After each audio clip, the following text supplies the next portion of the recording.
Hi, I'm Chris Teutsch, a forage extension specialist at University of Kentucky's Research and Extension Center in Princeton, Kentucky. And I'd like to welcome you to the 2020 Western Kentucky Summer Forage Tour. This year's tour is being held at Michael and Stacie Palmer's farm in Callaway County, located near Almo, Kentucky. And it's a pleasure to be here, and I'm going to go ahead and turn it over to Michael and Stacie Palmer, and they're going to tell you a little bit about their farm. I got started farming when I was a kid, and we had a dairy farm. I guess we've been around here since this place is settled, the Palmers have, but finishing beef on grass is just something that is easy for somebody that thinks about dairy farming can do, because you're always thinking about quality when you're milking cows.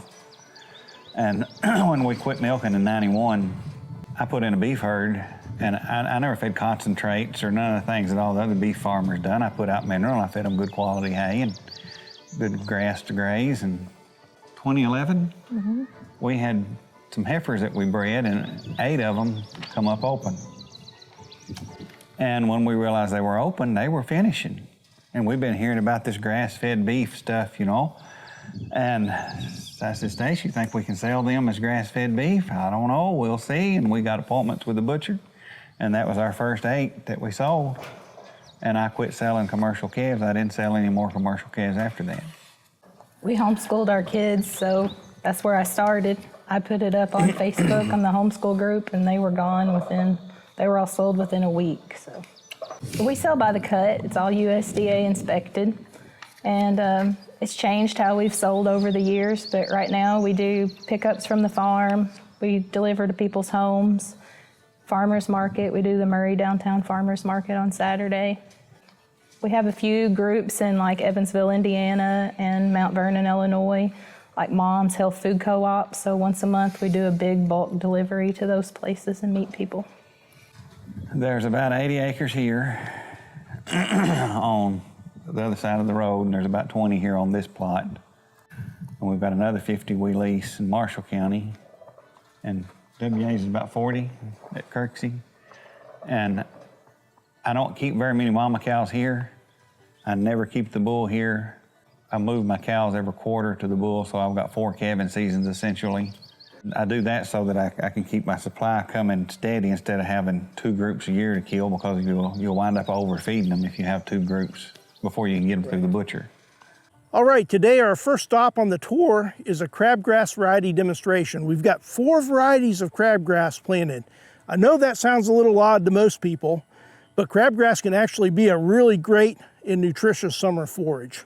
The varieties we've got in the trial today are Mojo, Red River crabgrass, Dow's Big River, and Quick and Big crabgrass. All right, so we're standing here with a group of finishing animals. Michael, can you tell us a little bit about these animals and what they're grazing in this pasture? Well, they're grazing crabgrass. It's Red River, and there's a little white clover in it, and a few pigweeds. The cattle are all different ages, from ready to go to market to just been weaned for a couple of months. I mix them, I don't keep them separate. I started out keeping them separate to see if it made any difference, and it didn't make any difference. So that's probably one of the things that's a little bit different than a traditional farm. In a traditional farm, we really want to tighten the calving window up so that we have a uniform group of calves to take to the stockyard. But with grass finishing, you don't want all your animals to finish at the same time, right? No, because you don't want to kill them all at the same time. You can't kill them all at the same time. You want to have that supply. Right, and you want that staggered. And if you did 2 groups, a spring and a fall, the difference in animals will stagger it some, but I went ahead and broke mine up into 4 calving groups. Okay. I don't do as many in the summer and many in the dead of the winter as I do spring and fall, and I do more spring than I do any. But this is good quality forage. You put that up and feed that to some mama cows, they'll stay fat all winter. But we like it out here for the cows, and cows like it. They select it. They go in the field, they'll eat crabgrass. I am a firm believer in rotational grazing. The more you manage your forage, the more forage you're going to have to manage. But I also understand that time limitations gets a hold of all of us. I mean, these cows here are not on any subdivision in this pasture, and I could divide this pasture infinitely the way I've got the fence fixed. And in the spring when we've got time, we might have this divided up into 5 or 6 paddocks, move the fence every day, But when we start setting tobacco and making hay and all that, we widen it up so we don't have to move the cows as often. Do you think that rotational grazing improves the production per acre? Rotational grazing improves the production per acre exponentially. Don't skip the fertility. Soil test, keep the P and K balanced, use enough nitrogen to keep it growing. We put 20 gallons of UAN on this about 10 days ago. How many pounds of nitrogen would that be? That would be 60 units. 60 units. Yep. And that's stimulating the crabgrass growth right That's now. stimulating the crabgrass growth. Yep. And does crabgrass like nitrogen? Crabgrass loves nitrogen. It's going to increase your volume and your quality. This particular pasture will probably get grazed one more time, and I'm going to round up it and put it in ryegrass. Okay. And is there enough crabgrass seed in the soil to come back next year? Yes, but I'll probably put 3 pounds in when I fertilize the ryegrass. Are you mixing that right with your fertilizer? Mix it with my fertilizer, put it on in late winter, early winter. Anytime after it's past germination, you can sow crabgrass seed for next year. Okay. Anytime when it's late enough that it won't germinate, you can sow it for next year. And that's how we actually put that crabgrass demonstration in. We actually broadcast it right over annual ryegrass. And they put it right over the end. That was in early March, wasn't it? Late February, Late I think, yeah. That's when I sowed most of mine this year, was late February. Yeah. On most of my annual ground, it's rotated in tobacco, so it's going to miss a year of seed every 3 years. So we just sow a little crabgrass seed every year on that ground, because you're not going to get as good a reseeding when you kill it. And I'll probably start killing crabgrass middle of August, middle of the month, and preparing to sow ryegrass.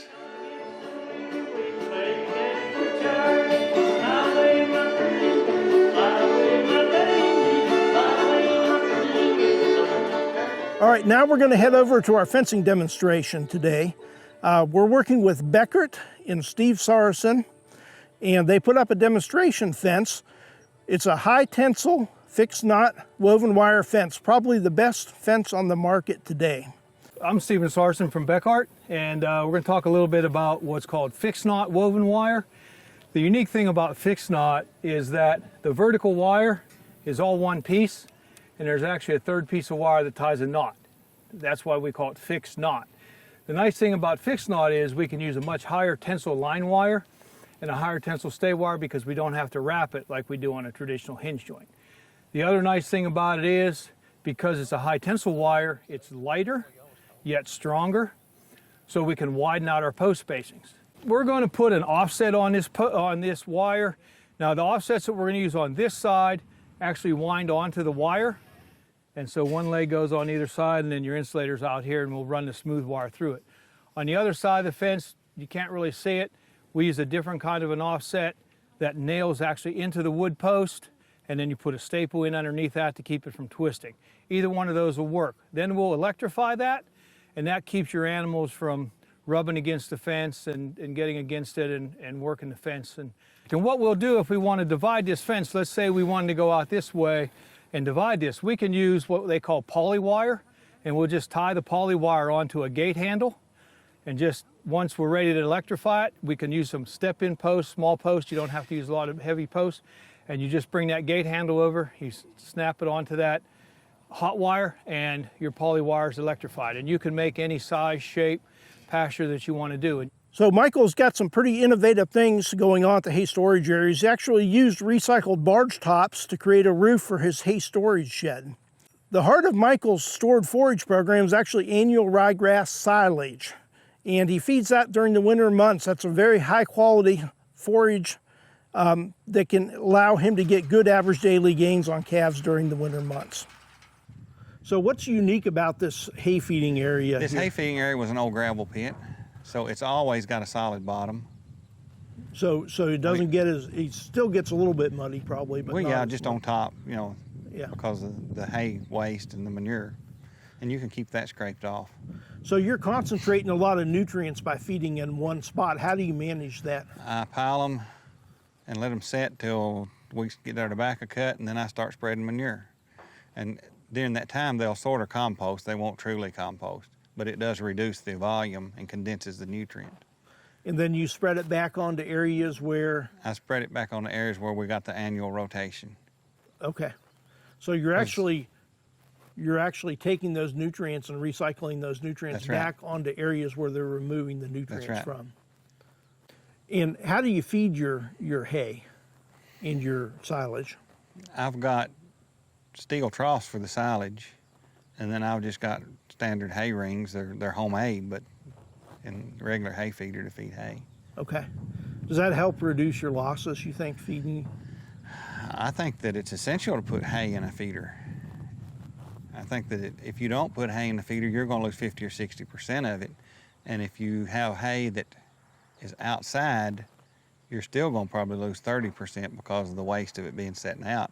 I think if you've got good quality hay that's been in the barn, you're probably going to reduce that to 10 or 12% loss. Okay. I've seen them put this crabgrass out on dry ground in a hay feeder and them eat all of it, just to have essentially no waste. Right. But you know, most of the time it gets muddy and the bottom of it gets kind of funky and you're going to lose some. Okay. Now you can't see it on the camera, but there's a feeder wagon sitting right over there that is really good to feed hay in because it's got a bottom and it keeps it up off the ground. Something unique that you've done here with this barn is that you've used recycled Barge lids. barge lids, Yeah. to help cover that hay. Has that worked pretty well?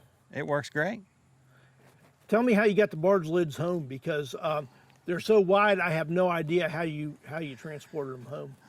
Now, farmers are exempt on wide load permits. Okay. They're also exempt on the not pulling wide loads on weekend law.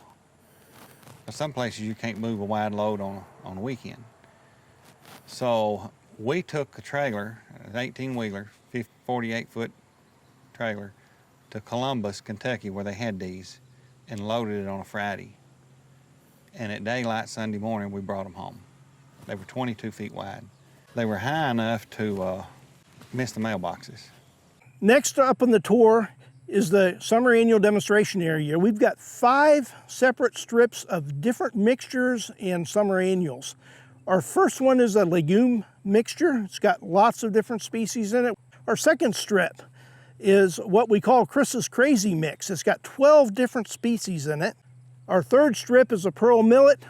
Our fourth strip is a BMR sorghum Sudan grass. It happened to be the most tasty for the animals. They always went to that strip first.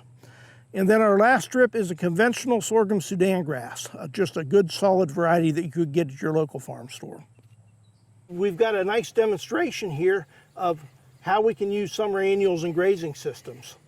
So we've got a number of different treatments here. We've got a summer annual legume mix, and it's got a little bit of pearl millet and a little bit of crabgrass in with it, but we really focused on the legumes. We've got some unique legumes in here. We've got cowpeas, that's right here, and then we've got a very unique legume. It's a summer legume called a sun hemp, and it's a tropical legume.